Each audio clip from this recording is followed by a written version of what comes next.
The Greens are looking to oust National Cabinet Minister Nick Smith from his Nelson seat. The first time the party has campaigned to win an electorate seat in 18 years. The party announced today former journalist and Nelson City Councillor Matt Lawry would run a two-ticks campaign in the Nelson electorate. It's not that the Greens don't stand candidates, it's that their concentration in campaign spending is on the party vote. But this election, Nelson is different. Here's our political reporter, May Heron. The Green Party often stands candidates in seats around the country and campaigns for a party vote, but it hasn't put money and effort into winning an electorate seat since its former co-leader Jeanette Fitzsimons won Coromandel in 1999, 3 years after Nick Smith first secured Nelson.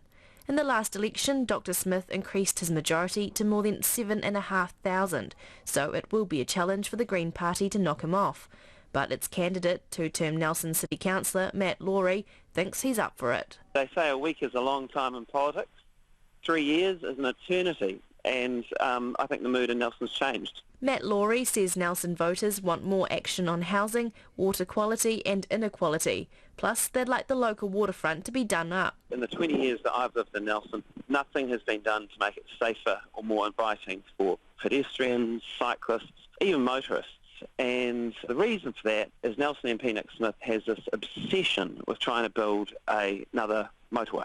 Labour's candidate Rachel Boyack is less optimistic about their ability to dispatch Nick Smith at the election, saying it may take more time. I think we have to be realistic around the majority that he holds, and that Nick has had a reputation in Nelson as being a hard-working local MP, and we have to prove as Labour that that's the type of campaign and type of representation that we can offer. The Greens co-leader James Shaw says he's not concerned the party could split the vote on the left, saying both the Greens and Labour see it as good democratic competition.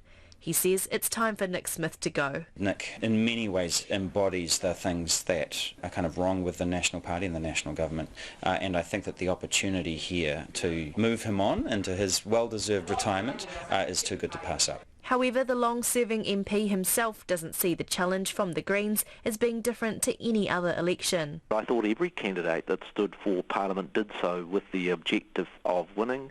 I'm very committed to representing the wonderful community of Nelson and proud of record of getting results for my community. Dr Smith, who's also the Minister for Building and Construction as well as the Environment, says he's not taking the votes for granted and he isn't focused on winning by a large margin. I stood for Parliament first as a very young man in the 1990s, and I said then if I won by one, I'd be happy, and I say so again. The Green Party will keep their focus on Nelson by launching their election campaign in the city at the beginning of next month. From Parliament for Checkpoint, May Heron.